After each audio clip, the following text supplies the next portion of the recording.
الحمدللہ وکفا والسلام علی عبادہ الذین اصطفیٰ اما بعد فاعوذ باللہ من الشیطان الرجیم بسم اللہ الرحمن الرحیم۔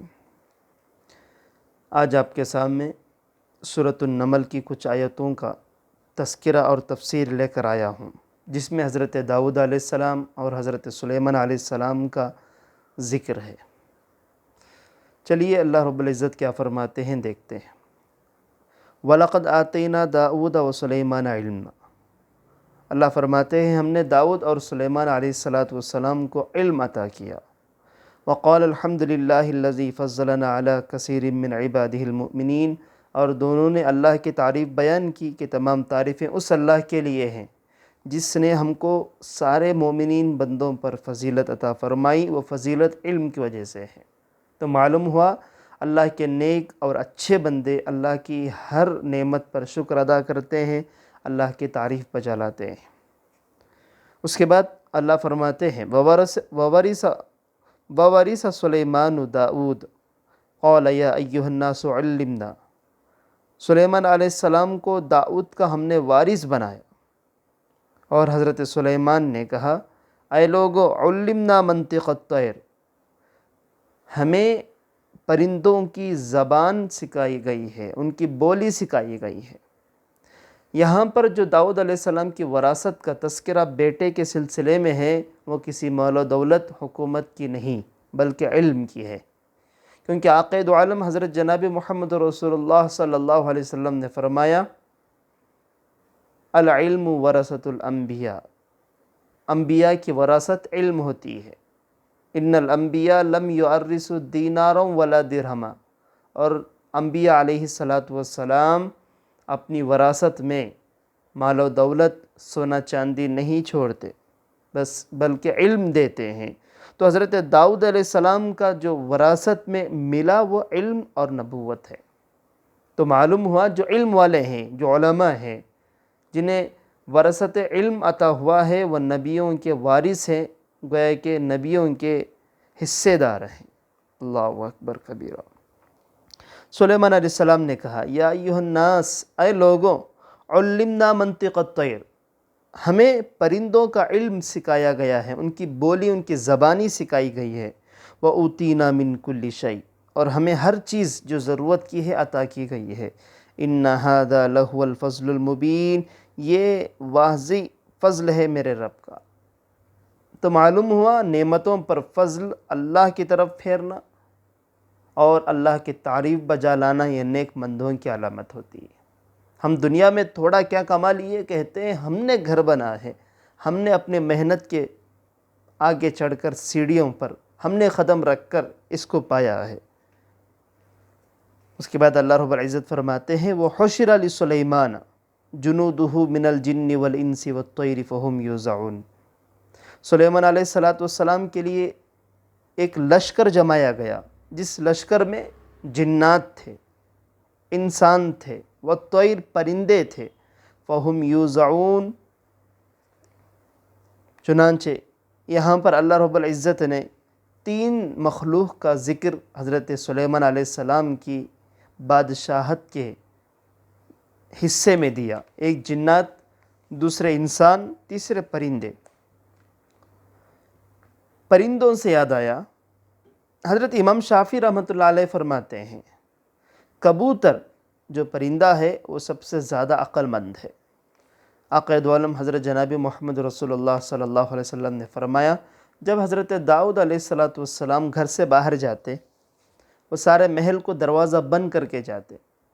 ایک مرتبہ دروازہ بند تھا، ان کی بیویوں نے دیکھا دروازہ بند ہونے کے باوجود کوئی صاحب حال میں گھر کے بیچ کے حصے میں نماز کے لیے کھڑے ہیں۔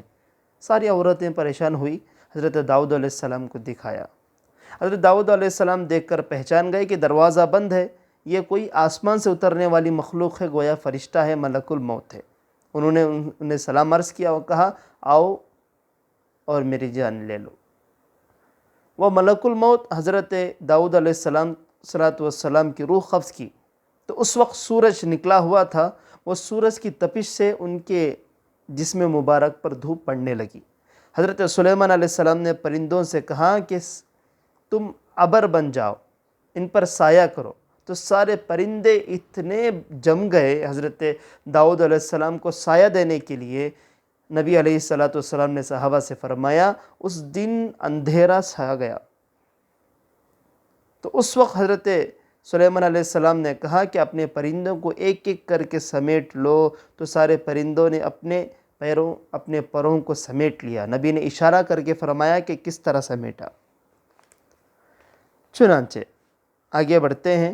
حضرت سلیمان علیہ السلام کا یہ جو ذکر قرآن میں اللہ نے فرمایا ہمارے لیے بڑی نصیحتوں کے لیے اور بڑی نصیحتوں والا کلام ہے، بڑی عبرت والا کلام ہے اور اللہ کی قدرت کا ایک کرشمہ ہے۔ چلیے آگے دیکھتے ہیں۔ حتیٰ اذا اتوا علی وادی النمل، یہاں تک کہ حضرت سلیمان علیہ السلام چلتے ہوئے اپنے لشکر سے ایک چونٹیوں کے وادی پر آئے، چونٹیوں کی بلوں کی طرف آئے۔ قالت نملہ، ان کی چونٹیوں میں سے ایک چمٹی نے کہا، یا ایہا النمل ادخلوا مساکنکم، اے چمٹیوں اپنے گھروں میں داخل ہو جاؤ۔ لا یحطمنکم سلیمان وجنودہ وہم لا یشعرون، ایسا نہ ہو کہ بے خیالی میں سلیمان علیہ السلام اور ان کا لشکر بے خیالی میں تمہیں کھندل دے، تمہیں کچل دے، تمہیں چٹنی بنا دے۔ وہم لا یشعرون، بے خیالی میں۔ یہ جو چونٹی کی بات تھی، حضرت سلیمان علیہ السلام کو اللہ نے یہ جو درندوں کی، پرندوں کی، انسانوں کی، جناتوں کی جو مخلوق کی بادشاہت عطا فرمائی تھی، اس کے ساتھ ساتھ ایک اور طاقت بھی عطا فرمائی تھی، وہ تھی ہوا کی طاقت۔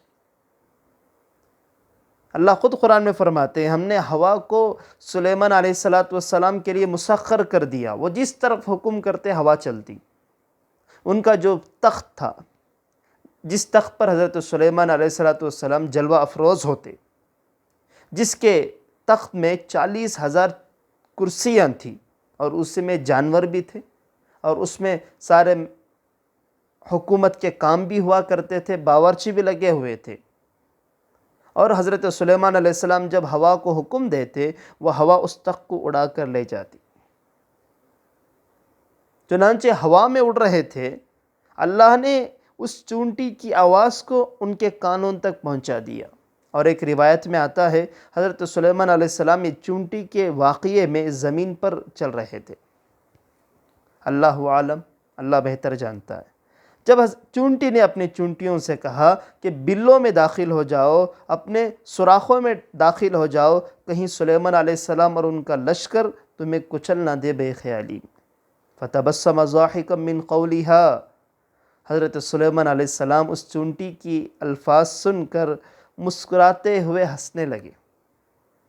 وقال، اور فرمایا، رب اوزعنی ان اشکر نعمتک التی انعمت علی وعلی والدی، اے اللہ مجھے وہ بندہ بنا جو تیرے نعمتوں کا شکر ادا کرے، جو تو نے انعام نعمتیں ہم پر کیا ہے، مجھ پر، میرے والدین پر۔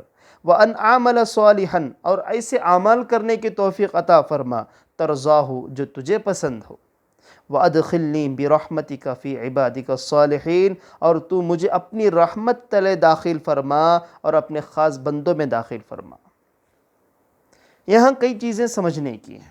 ایک، انہوں نے دعا مانگی شکر نعمت کی، پھر دعا مانگی اللہ کی رحمت کی۔ نبی ہیں، ہمیشہ اللہ کے رحمت میں ہوتے ہیں، پھر بھی اللہ رب العزت سے رحمت مانگ رہے ہیں اور خاص بندوں میں شامل ہونے کو مانگ رہے ہیں۔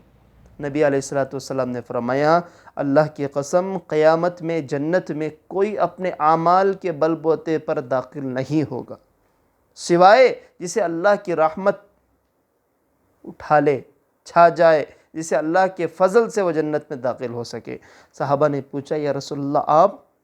نبی نے فرمایا ہاں میں بھی، جب تک اللہ کا فضل نہیں ہوگا کوئی جنت میں داخل نہیں ہوگا، لیکن اللہ کے فضل و رحمت نے مجھے گھیر لیا ہے۔ جب چونٹی نے کہا، چونٹی سے یاد آیا، ابن عطیہ رحمۃ اللہ علیہ فرماتے ہیں مخلوق میں سب سے عقل مند چونٹی ہوتی ہے، اور جب دانہ اٹھاتی ہے اس دانے کے 2 ٹکڑے کر دیتی ہے تاکہ وہ دانہ زمین میں رکھنے کے بعد اناج نہ دینے لگے، اگنے نہ لگے۔ کتنی عقل مندی ہے چونٹی کی. اور جو چونٹی ہوتی ہے جس کے بارے میں اللہ نے چونٹی کے نام سے سورت نازل فرمائی، سورت النمل، اس بارے میں کچھ ہم جانیں گے. یہ جو چونٹی اللہ نے مخلوق بنائی ہے، یہ 6 مہینے سال کے دانہ جمع کرتی ہے سردیوں کے لیے. چھوٹے چھوٹے دانے اپنی پیٹھ پر اٹھا کر جمع کرتی ہے اور اپنے بلوں میں جا کر پہنچاتی ہے. یہ جو چونٹی نے کہا کہیں سلیمان علیہ السلام کا لشکر تمہیں کچل نہ دے. سلیمان علیہ السلام نے انہیں پوچھا. تفسیر مظہری میں بات لکھی ہوئی ہے، فرماتے ہیں وہ چونٹی کا مطلب یہ نہیں تھا کہ یہ کچل دیں، اس کا مطلب یہ تھا کہ ہم محنت کرنے والی چونٹیاں ہیں، 6 مہینے محنت کرتی ہیں، اپنے اوپر اپنی طاقت سے زیادہ بوجھ اٹھا کر ہم اپنا رزق جمع کرتے ہیں.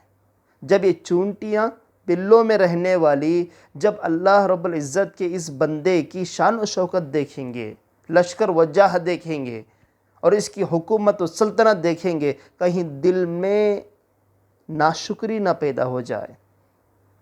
اس لیے اس چونٹی نے سارے چونٹیوں سے کہا کہ تم بلوں میں داخل ہو جاؤ، کہیں کچل نہ دیا جائے، یعنی تمہارے دلوں میں جو تمہارے خیال آنے والے ہیں، ناشکری پیدا ہونے والی ہے جس کی وجہ سے ایمان کچل نہ دے. اللہ اکبر کبیرہ. تو چونٹی سب سے چالاک ہوتی ہے. ایک مرتبہ حضرت داؤد علیہ السلام بارش کی دعا مانگنے کے لیے، جسے نماز استسقاء کہتے ہیں، پڑھنے کے لیے ایک میدان میں گئے. دعا کے لیے ہاتھ اٹھانا ہی تھا، دیکھا کہ ایک چونٹی اپنے پیروں کو آسمان تلے اٹھائے اللہ سے دعا مانگ رہی ہے. حضرت داؤد علیہ السلام نے اس کی دعا سنی اور کہا لوگوں چلو اس چونٹی کی دعا قبول ضرور ہوگی، ہمارے لیے بارش آنے والی. تو بارش آئی. نبیوں میں سے ایک نبی کو ایک چونٹی نے کاٹ لیا. وہ نبی وہ چونٹی کے بل میں آگ ڈال دیا. اللہ رب العزت نے انہیں اس نبی کو فرمایا کہ اے میرے خاص بندے، اگر تم بدلہ لینا ہی ہے تو کاٹنے والی چونٹی سے لیتے، انہیں آگ کے حوالہ نہ کرتے جو چونٹیاں میرا ذکر کرتے ہیں، تسبیح بیان کرتے ہیں. تو ہر مخلوق اللہ کی تسبیح بیان کرتی ہے. یہ چونٹی بھی اللہ کی تسبیح بیان کرتے ہوئے رزق کو اپنے کھاندے سے اٹھاتے ہوئے بلوں تک پہنچاتے ہیں. چنانچہ اس چونٹی نے بڑے عقل مندی سے اپنے چونٹیوں کو اس ناشکری سے بچا لیا. آج ہم اللہ کی ہزاروں نعمتوں کا استعمال کرتے ہیں، اربوں خربوں نعمتیں اللہ نے دیا ہے. سوچیے آنکھ کتنی بڑی نعمت، کان کتنے بڑے نعمت، زبان کتنی بڑی نعمت، ناک کتنی بڑی نعمت، دولت ہے، پانی ہے، ہوا ہے، گھر ہے، دار ہے، بیوی ہے، بچے ہیں، سونے کے لیے بستر ہے، زمین ہے، سر پر چھت ہے. جب چاہے جو چاہے ہمیں اللہ نے میسر کیا ہے، اس کے باوجود ہم ناشکری کرتے. اور اللہ رب العزت قرآن میں فرماتے ہیں ما یفعل اللہ بعذابکم ان شکرتم وآمنتم. مومن بندوں سے ایک دل کی بات میں کہہ رہا ہوں. اللہ فرما رہے ہیں اللہ عذاب دے کر کیا کریں گے بندوں کو. اللہ کو عذاب دے کر کیا ملے گا. ان شکرتم، اگر تم اللہ کا شکریہ ادا کر لو. اپنی زبانوں میں شکریہ کے الفاظ لائی. ہر وقت جس طرح حضرت داؤد علیہ السلام نے علم کو بھی اللہ کے ہاں پھیر دیا، اور جو منطق الطیر کا علم تھا، پرندوں کی زبانی جو جانتے تھے، اس کے علم کو بھی اللہ کی طرف پھیر دیا. اور چونٹی کی جب ان کے کانوں میں آواز پڑی، اس نعمت کو بھی اللہ کی طرف پھیر دیا. خاص بندوں کی عادت مبارکہ ہوتی ہے. اللہ ہم سب کو شکر گزار بندہ بنائے. اللہ تعالیٰ سے دعا ہے اس میں جو نصیحتیں ہیں، جو عبرتیں ہیں، اس سے جان کر سمجھ کر عمل کرنے کی توفیق عطا فرمائے. اللہ ہم سب کو اس چونٹی کو دیکھ کر عبرت پکڑنے والا، محنت کرنے والا، شکر گزاری کرنے والا بندہ بنائے.